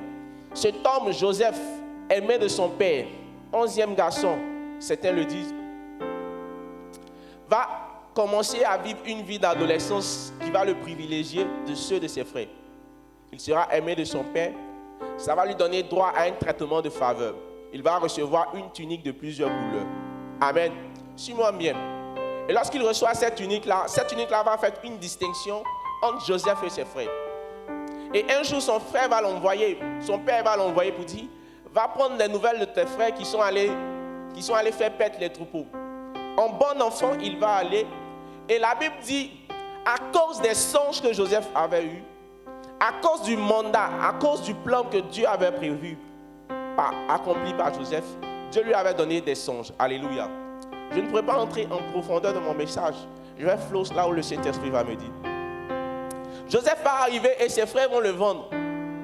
Il va entrer dans la main des Ismaélites. Lorsque les Ismaélites vont le prendre, d'abord ses frères l'ont mis dans un trou, dans un puits. Ils l'ont vendu après aux Ismaélites. Il sera vendu par les Ismaélites à Potiphar, chef de garde de Pharaon. Alléluia. Retiens bien cette expression, chef des gardes de Pharaon. Et là, nous parlons de l'Égypte, qui est la première nation la plus puissante à cette époque. Joseph entre en Égypte en tant qu'esclave. Joseph entre en Égypte ayant reçu le traumatisme d'une personne, le choc moral de quelqu'un qui a été vendu par ses frères. Tu lis certainement l'histoire de Joseph, mais tu ne peux comprendre ce qu'il a vécu. Comment peux-tu imaginer un enfant d'au moins 17 ans qui sortait de la maison pour prendre des nouvelles de ses frères, va se retrouver vendu par eux? Joseph a été vendu par ses frères. Vendu par ses frères. Il arriva chez Potiphar. Le verset dit, il fut placé au-dessus des esclaves qu'il a trouvés parce que l'Éternel était avec lui. Amen, amen. Dis-moi bien amen. Lorsque Joseph va arriver en Égypte, à l'époque où Joseph arrive en Égypte, l'Égypte est la plus grande puissance qui existe sur la terre. Dis amen. L'Égypte est la nation la plus puissante au monde. Alléluia. Joseph entre en tant qu'esclave, mais un esclave vendu par ses frères. Il est entré en Égypte défavorisé. Il est entré en Égypte ayant des lacunes, ayant des carences, ayant des blessures dans son âme. Comment peux-tu imaginer un homme qui est vendu par ses frères? Tu ne peux pas comprendre parce que tu ne peux pas imaginer que ça puisse arriver. Mais Joseph l'a vécu. Mais la chose qui va garder Joseph, le principe, l'avantage que Joseph aura des Égyptiens, c'est cette phrase, Genèse 39, verset 2. Je veux que tu gardes cela. La Bible dit, et l'Éternel était avec lui. Amen, amen. Amen. Bien-aimé, cher jeune, certainement ce quand tu as entendu beaucoup de choses très profondes et très bonnes. Mais je vais te parler de quelque chose. La crainte de Jésus-Christ. J'ai beaucoup de points. Joseph arrive et le principe de l'Éternel était avec lui va lui donner de vivre des choses extraordinaires.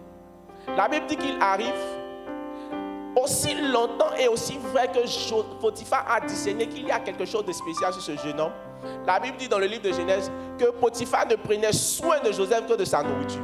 C'est-à-dire le deal qu'il y avait entre Joseph et Potiphar, c'était qu'est-ce que tu as pu me garder. Joseph s'occupait des affaires de Potiphar à la maison et au champ. Tu as lu certainement, mais tu n'as pas compris. Je te parle d'un jeune d'au moins 17 ans qui arrive dans une nation en tant qu'esclave, vendu par ses frères à des Ismaélites qui ensuite le vendent.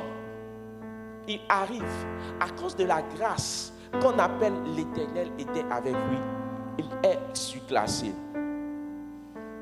Yeah. Il va arriver, il va gérer les affaires de Potiphar à un point où, de ce que l'Éternel était avec lui, la Bible dit les affaires de Potiphar ont commencé à prospérer. Je donne une Bible.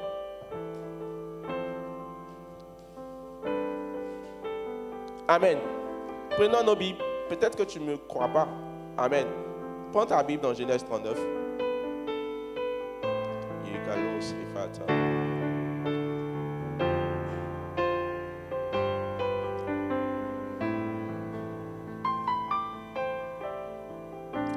Et l'Éternel était avec lui et la prospérité l'accompagna. Amen. Et lorsque Joseph va continuer ce parcours de faire prospérer les affaires de Potiphar, il va rencontrer une évidence. Il va rencontrer une tentation que toute personne appelée à impacter va vivre. Chaque jour, il y avait dans la maison de Potiphar sa femme, maman Potiphar. Amen, amen. Dis avec moi, maman Potiphar. Tanti Potiphar. Viens, mère Potiphar. Tanti Potiphar. Amen. Dis avec moi, Tanti Potiphar. Genèse 39, verset 10. La Bible dit, quoiqu'elle parlât tous les jours à Joseph, il refusa de coucher auprès d'elle, d'être avec elle. Un jour qu'il était entré dans la maison pour faire son ouvrage et qu'il n'y avait là aucun des gens de la maison, elle le saisit par son vêtement et dit, en disant, couche avec moi, lui laissant son vêtement dans la main et il s'enfuit dehors. Cette scène-là marque la vie de Joseph, un bouleversement total. Joseph, dans sa volonté de créer l'Éternel, dans sa grâce qu'il avait d'avoir l'Éternel avec lui, va rencontrer une tante qu'on appelle Tanti Potiphar. Tanti Potiphar, il faut dire Tanti Potiphar. Tanti Potiphar regardait Joseph chaque jour, elle dit, Joseph, te voici, me voici. Potiphar n'est pas là. Que dis-tu, Joseph? Il dit, non, Tanti. Demain, Joseph, Tanti, me voici, te voici. Tonton Potiphar n'est pas là. Joseph avait commencé à faire prospérer les affaires de Potiphar. Certainement, Tanti Potiphar voulait qu'il fasse prospérer aussi Tanti Potiphar. Peut-être qu'elle voulait qu'il la fasse prospérer aussi. Mais il dit, Tanti Potiphar, je ne sais pas faire prospérer ça. La première attaque qui arrivera à Joseph, c'est Tanti Potiphar. Tanti Potiphar. Mais Joseph va faire quelque chose de spécial. La Bible dit qu'il va laisser son vêtement et il va fuir. Il va fuir. Il va fuir Tanti Potiphar avec son vêtement. On laissait ça dans sa main. Chez Tanti Potiphar. Et par la suite, il va commencer avec une série d'accusations. Ma question que je veux te poser, as-tu ce niveau de crainte de l'Éternel qui va t'amener à fuir le péché, à fuir le péché et ses avantages? Question.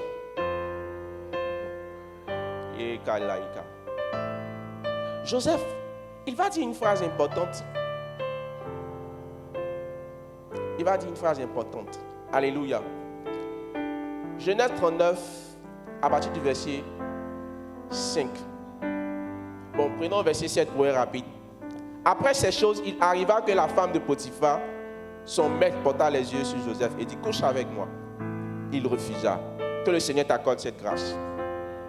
Il dit à la femme de son maître, voici, mon maître ne prend connaissance avec moi de rien dans la maison. Il a remis entre mes mains tout ce qui lui appartient.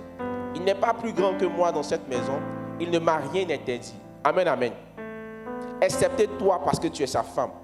Comment ferais-je un si grand mal et pécherais-je contre Dieu? Retiens cette phrase. Il dit, il n'est pas plus grand que moi. Mon maître, il dit, je ne pourrais pas développer, mais il dit, il m'a laissé tout. Il n'est pas plus grand que moi dans cette maison. Il ne m'a rien interdit, excepté toi. Le Joseph esclave qui arrive en Égypte, arrive dans la maison d'un homme qui était l'homme le plus influent de l'Égypte auprès de Pharaon. Il s'appelait Potiphar, chef des gardes.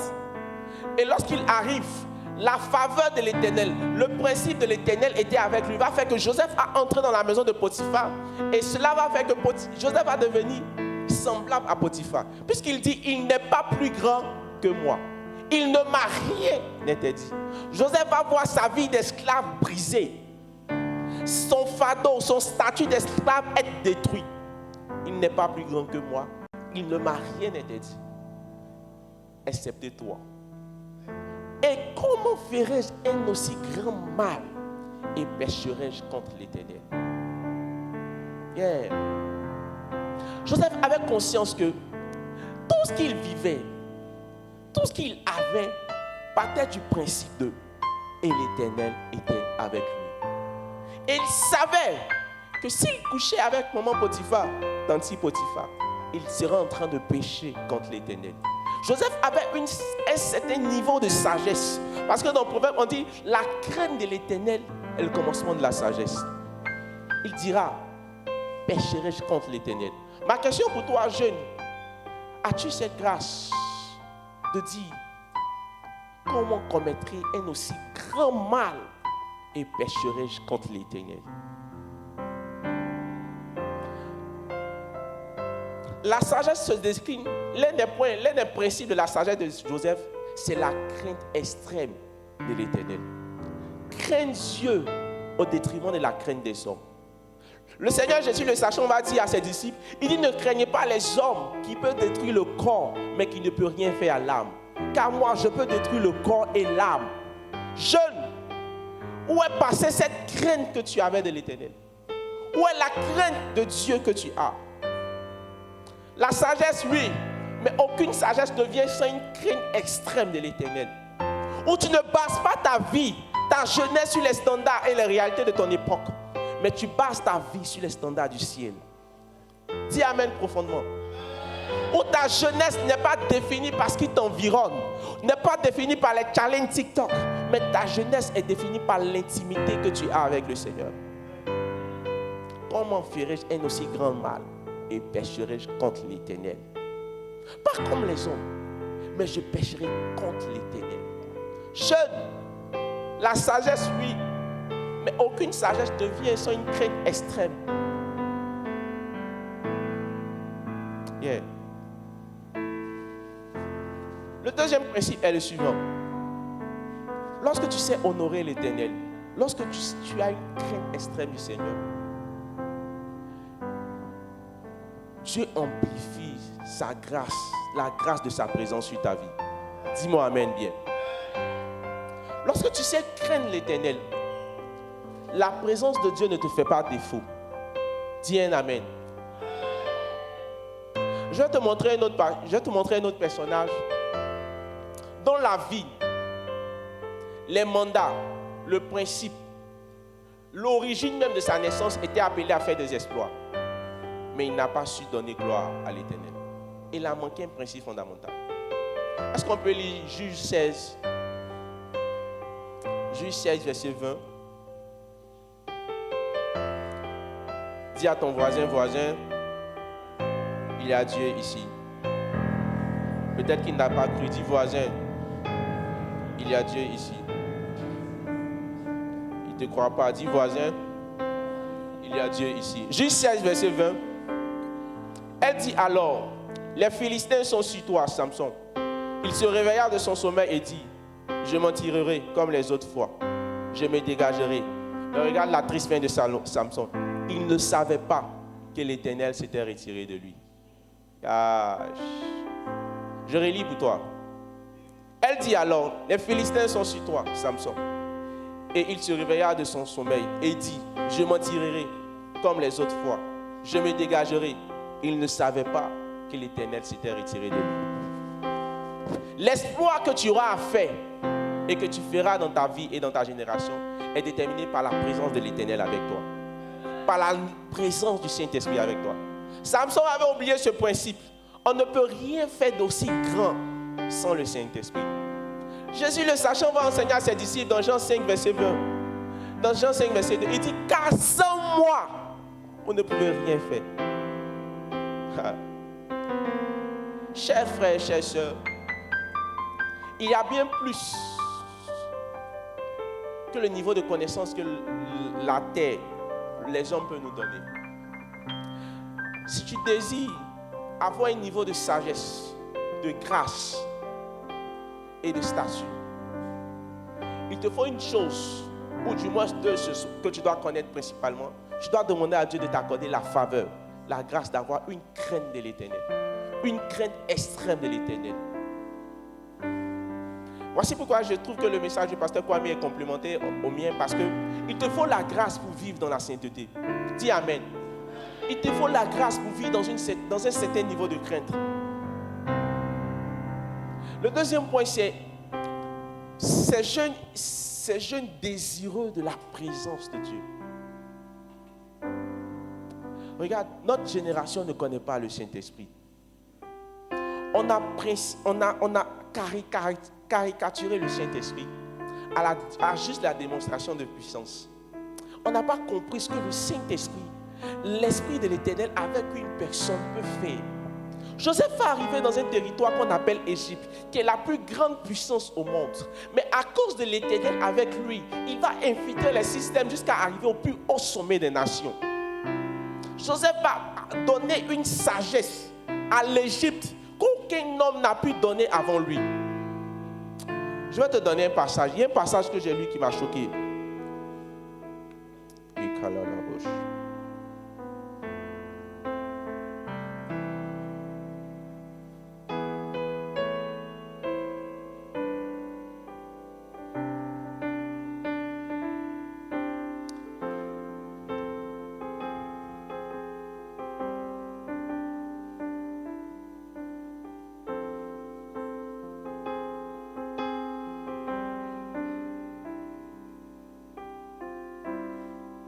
Genèse 41, verset 38.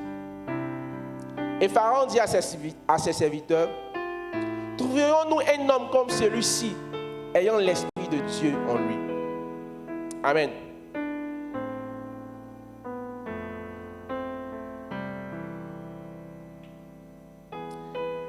Genèse 41, encore verset 51. Écoute bien. Quand tout le pays d'Égypte fut aussi affamé, le peuple cria à Pharaon pour avoir du pain. Pharaon dit à tous les Égyptiens, allez vers Joseph et faites tout ce qu'il vous dira. Je veux te montrer juste à quel niveau la présence de Dieu avec Joseph l'avait positionné. Joseph était arrivé à un moment, à un point de sa vie où Dieu l'avait rendu incontournable dans le système égyptien. Chers frères, chers jeunes, comprends quelque chose. Qu'est-ce que je vais te faire comprendre? Si tu peux désirer avoir une crainte extrême du Seigneur, si tu peux tomber chaque jour amoureux de sa présence, comme si jamais tu ne le connaissais auparavant, le monde sera étonné des potentiels que Dieu mettra en toi. Dis Amen. Tu sais, il y a des choses que le Saint-Esprit va faire avec toi qu'il n'a fait d'abord avec personne. Pas que tu ne vas pas te servir des personnes, mais ça sera comme des choses que Dieu va faire de toi, des Joseph dans un système hostile. Là où des hommes, l'Égypte était la nation la plus mystique qui existait à cette époque. Parce que dans l'ancien temps, aucune nation ne pouvait supplanter les autres nations sans avoir la faveur d'une entité divine. Comprends juste quelque chose. Je pense en raison de mon auditoire, je ne serai pas extrêmement poussé. Je vais juste te dire quelque chose. Commence à rechercher dans ton cœur la crainte du Seigneur. Une crainte extrême de Jésus. Une crainte extrême de Jésus. Ne vois pas ta jeunesse comme un prétexte pour dévier. Comme un prétexte pour vivre dans le péché. Comme un prétexte pour vivre dans la médiocrité. Comme un prétexte pour vivre dans la lâcheté, comme un prétexte pour vivre dans la nonchalance, dans la négligence, comme un prétexte pour être médiocre. Joseph a pris le contrôle de l'Égypte à l'âge de 30 ans. Jésus a bouleversé la théorie des docteurs de la loi à l'âge de 12 ans. Il y a des choses bien plus grandes que le Seigneur veut faire avec toi. Mais le problème, c'est ton niveau de consécration, ton niveau d'intimité. Tu sais, l'huile, lorsqu'elle est diluée, elle ne peut pas servir à quelque chose. L'huile qu'on achète pour faire la loco et le poisson, si on met dans cette huile de l'eau, elle ne sera plus utile. Il faut que l'huile soit pure pour qu'elle soit utile entre les mains de ceux qui la désirent. Il faut que l'huile qu'il y a dans ta vie soit pure. Dieu ne fera rien avec toi aussi longtemps que ta vie sera à ce niveau de consécration. Aussi longtemps que tu vas baser ta vie et ta jeunesse sur les réalités de ton vécu, tu ne seras pas extrêmement utilisé avec le Seigneur. Voici pourquoi Pasteur Kwame a dit, on peut avoir des désirs, on peut avoir la grâce échouée sans un niveau de compréhension de qu'est-ce que la grâce.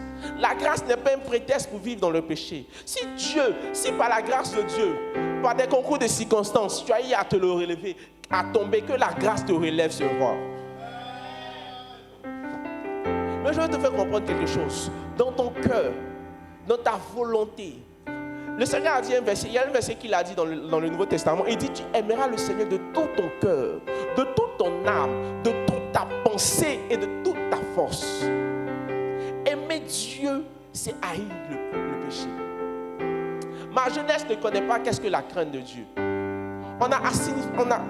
y a un niveau de crainte de l'Éternel, un niveau de crainte de sa présence, où tu ne bases pas ta vie sur est-ce que les hommes sont en train de me voir, mais tu dis est-ce qu'il est en train de me voir?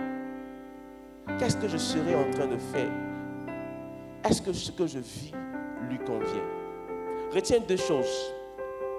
Comme Joseph, le Seigneur veut faire des grandes choses avec nous. Comme Joseph, le Seigneur veut nous prendre et nous envoyer dans des sphères d'influence, infiltrer les systèmes des nations.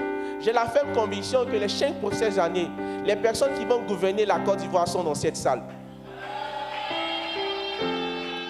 Dieu va te préparer à influencer. Dieu va te préparer à dominer. Car il dit, nous sommes le sel et la lumière. Mais on ne peut pas entrer dans des sphères d'influence, dans des systèmes mondains, païens, qui n'ont aucune connaissance de Dieu, qui n'ont aucune crainte de Dieu, sans avoir une crainte extrême de l'Éternel. Avoir la grâce de laisser ses habits dans la main de Tanti Potiphar et de courir. Tiens-toi à lever, s'il te plaît, nous allons prier.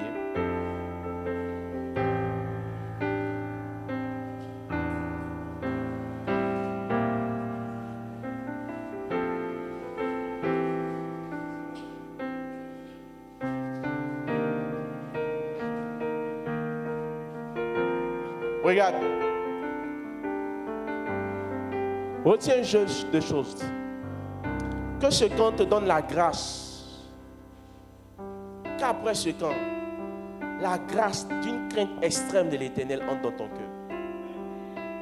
Qu'après ce camp, tu ne définis pas ta vie selon l'âge que tu as. Joseph a eu 2 songes. Juste 2 songes. Sa vie n'a plus jamais été la même. Juste 2 songes. Tu n'as pas idée de ce que le Seigneur veut faire avec toi. Tu n'as pas idée de ce à quoi le Seigneur voudrait t'exposer. Des personnes auxquelles ta vie sont liées, des personnes auxquelles Dieu a comment on le dit? Des personnes pour lesquelles ta vie sera une réelle source de bénédiction. Mais le problème, tu n'es pas encore prêt. Tu n'as pas pris conscience que il te faut avoir une certaine crainte de l'Éternel dans ton cœur. Un certain niveau de consécration. Samson ne savait pas que sa naissance était le signe divin, le signe de quelque chose que le Seigneur ferait de glorieux en Israël. Sa naissance a été la visite angélique. Il va voir son père et sa mère, Manoach et sa femme, vont recevoir la visite d'un ange. Il va leur donner la description et il dira, il sera consacré à l'Éternel. Samson a oublié cette partie-là. Lève la main vers le Seigneur. Dis, Saint-Esprit, accorde-moi la grâce de t'être consacré. accorde-moi la grâce de vivre une consécration et un niveau de crainte extrême. Que ma vie, que ma jeunesse, ma réalité ne soit pas basée sur les standards, sur ce que mes yeux peuvent voir, mais que ce soit basé sur toi. Accorde-moi la grâce. Accorde-moi la grâce, Saint-Esprit. Une vie de consécration, une vie de crainte de l'Éternel. Cette grâce de savoir que je ne peux rien sans toi. Prie.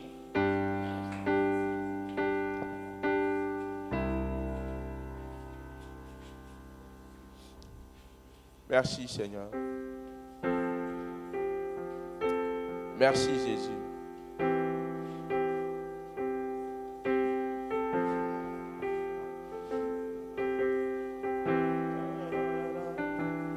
Apprends-moi Seigneur à compter sur toi. Apprends-moi Seigneur à compter sur toi. Apprends-moi Seigneur à compter sur toi. Pour cette vie de consécration, apprends-moi à compter. Oh, je ne peux rien sans toi, apprends-moi à compter.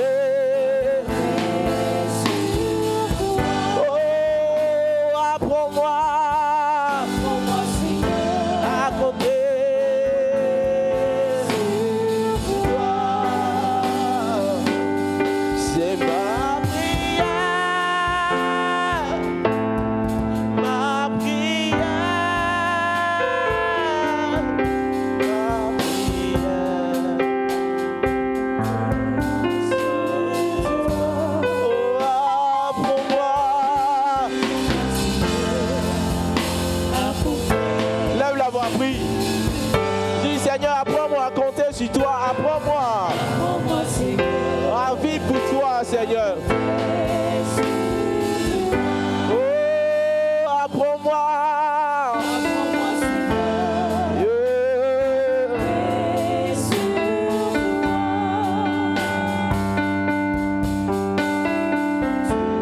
Attrape la main d'une personne, à gauche, à droite, la main de quelqu'un, attrape une main.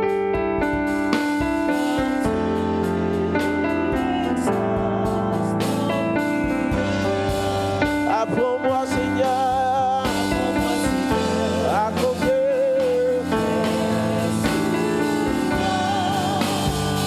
Amen. Tu vas prier. Tu vas dire Seigneur, accorde-moi la grâce à partir d'aujourd'hui de vivre dans une vie de consécration extrême.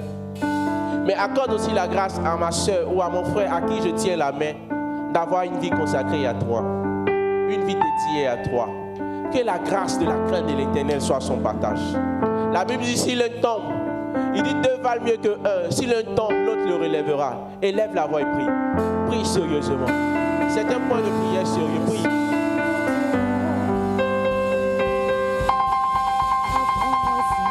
À compter.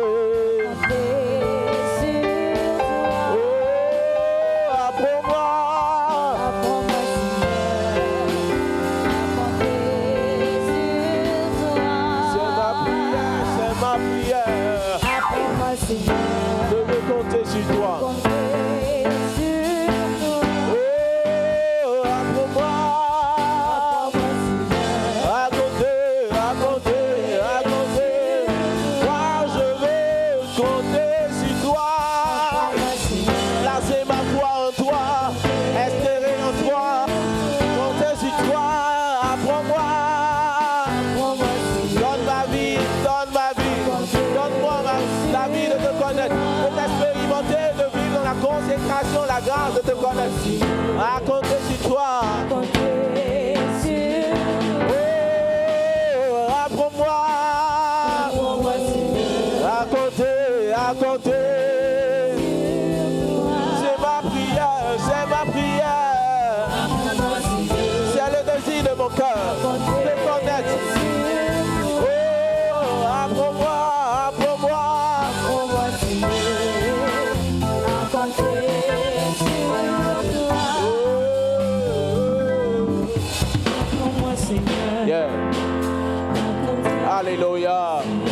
Est-ce que tu peux acclamer le Seigneur?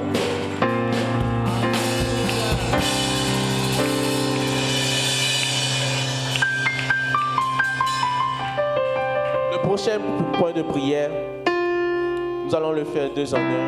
Je vais appeler devant un jeune homme ou une jeune fille. Tu sais dans ton fond intérieur que tu luttes avec une faiblesse, un péché.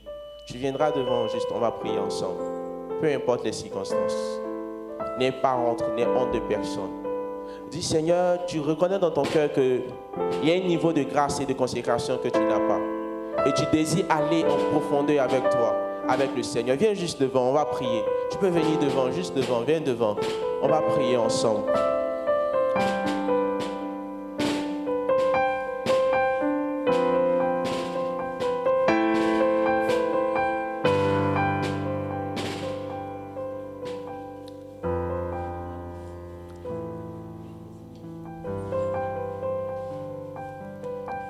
Can I sit?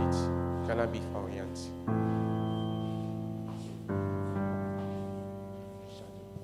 Amen. Ce que je suis en train de voir, c'est simple. Levons les mains vers le Seigneur et prions ensemble. Répète après moi, dis Seigneur, j'ai entendu ta parole. Ce soir, je viens à toi. Saint-Esprit, aide-moi à sortir de cette vie. Saint-Esprit, aide-moi à vaincre ce péché.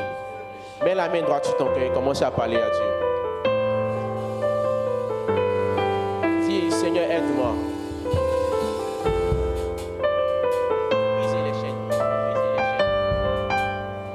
Prie, dis, Seigneur, aide-moi à sortir de la masturbation, à sortir de la pornographie, à sortir de cette vie de débauche, à sortir de l'impudicité. Il y a bien plus que ça, bien plus que ça, bien plus que ça. Certainement que c'est pour toi que ce camp a été fait. Certainement que c'est pour toi que ce camp a été fait. Juste ça. Accorde-moi la grâce, Seigneur, de vivre dans une vie de consécration.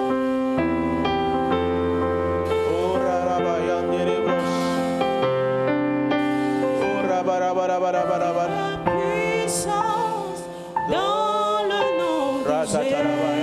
Lève les mains, lève les mains, lève les mains, lève les mains. Il y a puissance dans le nom de Jésus.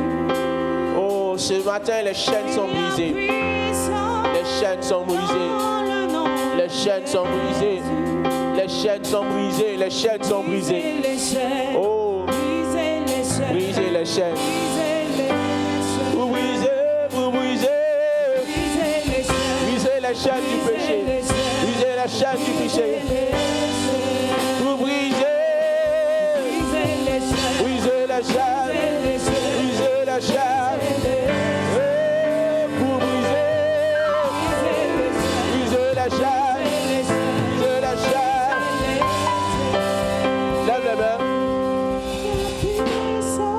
Je vois des personnes que le Saint-Esprit aide à sortir de la masturbation. Ces liens sont brisés dans ta vie. Je déclare la liberté sur ta vie. La liberté sur ta vie. La liberté sur ta vie. La liberté sur ta vie. La liberté sur ta vie. La liberté sur ta vie. La liberté sur ta vie. La liberté sur ta vie. Il y a 3 jeunes sœurs comme un esprit venait souiller leur nuit. Vous êtes libres dans le nom de Jésus. Libre dans le nom de Jésus.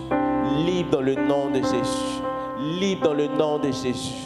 Libre dans le nom de Jésus. Libre dans le nom de Jésus. Libre dans le nom de Jésus. La grâce t'est accordée pour vivre dans une consécration. Tu ne seras pas ce que le monde a prévu que tu sois. Tu seras ce que le Seigneur a prévu que tu sois. Tu n'es pas ce que tes parents ont déterminé pour toi. Tu seras ce que le Seigneur a prévu pour toi. Les projets de Dieu s'accomplissent sur ta vie. Les liens du péché sont brisés. Les liens de la pornographie sont brisés. Les liens de l'impudicité sont brisés. Ta jeunesse est une jeunesse consacrée. Ta jeunesse est une jeunesse consacrée. Nous donnons ta jeunesse à Jésus. Seigneur, regarde ces vies. Regarde ces jeunes. Qu'au sortir d'ici, la vie d'un jeune, du jeune soit transformée. Transformée. Transformée. Accorde à ces jeunes de vaincre le péché. Accorde-leur d'être amoureux de ta présence. Des personnes qui désirent chaque jour te connaître plus. Que Dieu te bénisse. Est-ce que tu peux acclamer le Seigneur? Peux-tu l'acclamer? Tu peux t'asseoir, tu peux rejoindre ta place. Il y a puissance dans le nom de Jésus. Il y a puissance dans le nom de Jésus. Pour briser les chaînes, briser les chaînes. Amen. Briser les chaînes, briser les chaînes. Prie sur ton offrande. Prie sur ton offrande et tu vas la porter. Prie sur ton offrande. Tu vas recevoir des enveloppes si tu as apporté ton offrande.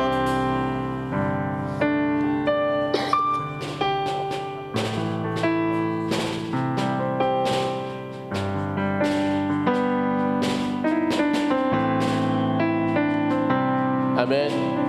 Si tu as fini de prier, tu peux l'apporter rapidement. Amen. Tu peux apporter ton offrande.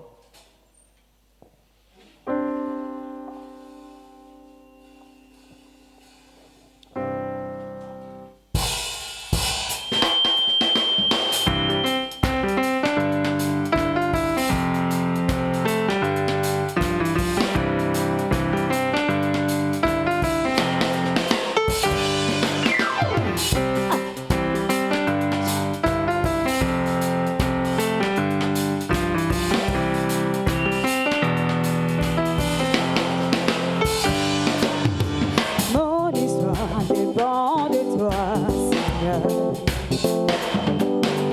Les projets dépendent de toi, Seigneur. Mais mon histoire dépend de toi, dépend de toi, Seigneur. Mais mes projets dépendent de toi, dépendent de toi, Seigneur. Même si les gens veulent m'abandonner, moi je n'ai rien fait. Tu es là. Alléluia. Les offrandes sont bénies dans le nom de Jésus. Est-ce qu'on peut acclamer le Seigneur Jésus? Amen. Y a-t-il des personnes qui étaient là hier, qui ont répondu à l'appel que nous avons laissé? Amen. Si tu as apporté ton enveloppe, l'appel qui a été lancé, si tu l'as prise aussi hier, tu peux l'apporter ce soir. Amen. Et pour ceux qui viennent de nous prendre en marche, nous avons lancé un appel pour soutenir ce programme. Je te désire soutenir ce programme.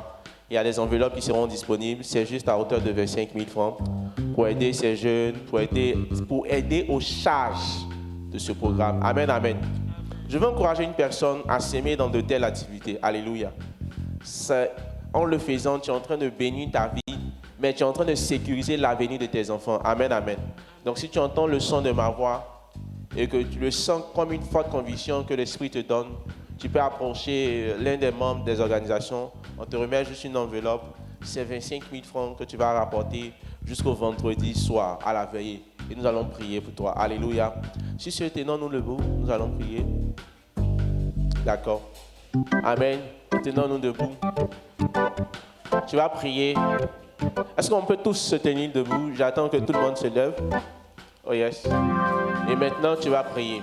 Le sujet pour lequel tu vas prier, tu vas dire, Saint-Esprit, au vu de ce que j'ai entendu aujourd'hui, ces deux messages, que cela produise quelque chose dans ma vie. Que je ne sois pas un auditeur oublieux. Élève la voix et prie. Élève la voix et prie. Je veux t'entendre parler. Prie, prie. Dis à Dieu de t'aider. Ça ne servira à rien de venir et de ne rien entendre, de ne rien comprendre. Amen. Parle à Dieu, parle à Dieu. Parle à Dieu. Amen. Est-ce qu'on peut acclamer le Seigneur? Et tu vas m'aider à recevoir le leader de la race des vainqueurs, le pasteur Samuel Toguehi. Acclamons le Seigneur. Acclame Jésus. Acclame Jésus pour la qualité du message que tu as reçu. Amen. Qui a été béni, qui pense avoir été béni. Alléluia. Je t'assure que ce sont des messages qui sont en train de bâtir ta vie par la grâce de Jésus. Alléluia. Nous voulons rendre grâce au Seigneur pour la grâce qu'il nous a fait de recevoir notre maman. On a la présence au milieu de nous d'une maman, d'une merveilleuse maman dans la ville. Alléluia. C'est la maman d'un papa à nous, c'est la femme d'un merveilleux papa à nous, le pasteur Minkalo. Alléluia. Maman Minkalo, est-ce qu'on peut célébrer Dieu pour sa vie? Acclame bien Jésus. Vous n'avez même pas su que c'était une maman pasteur. Elle est rentrée tranquillement. Merci maman. Merci d'être là. Que Dieu vous bénisse. Elle n'est pas venue seule, elle est venue avec une maman aussi que je ne connais pas tellement. Mais est-ce qu'on peut célébrer Jésus pour la vie de la maman qui l'accompagnait? Merci beaucoup à vous. Alors, que Dieu nous bénisse. On vient de finir la session du matin. Donc, je t'encourage à aller, pour certains, vous reposer. Allez vous reposer. Je crois qu'on reprend tout à l'heure à 14h30, non? C'est ça? À 14h30 pour la causerie débat. Alléluia. Qui sont ceux qui étaient à la causerie débat hier et qui ont été bénis? Amen. N'est-ce pas que c'était fantastique? On reprend encore ce soir. Que Dieu vous bénisse. Que Dieu bénisse ton repos et on se donne rendez-vous à 14h30.